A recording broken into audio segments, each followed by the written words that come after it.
Fred, I know you've been to a big fight. Many. Ain't nothing like it. No question. It is the most energy. I've been to a lot of sporting events. The juice and the energy for a big fight is crazy.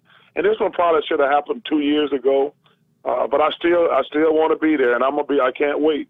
Mike Tyson, it used to be when I got into this business, and you and I are around the same age, early 20s, and they'd fly me up there, I'd do the show, I'd walk in, and on one side of me, I remember clearly one time, Michael Jackson, rest his soul, is walking in with his sister, and to the other side of me was Muhammad.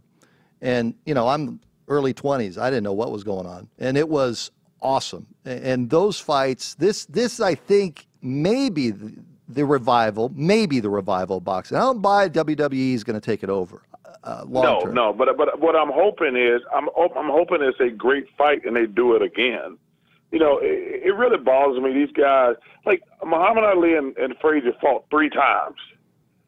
When's the last time you saw like great fighters have like an epic series? They don't do that anymore. They fight a guy one time and it's over. TV networks get involved, agents get involved, they screw the whole thing up. Because I think the guys want to fight. It's just all the business side of it. So. Yeah, but you know what? Everybody can make money. That's the one thing. Everybody's making money. But we never, like I tell the guys, you got to do what's best for the sport.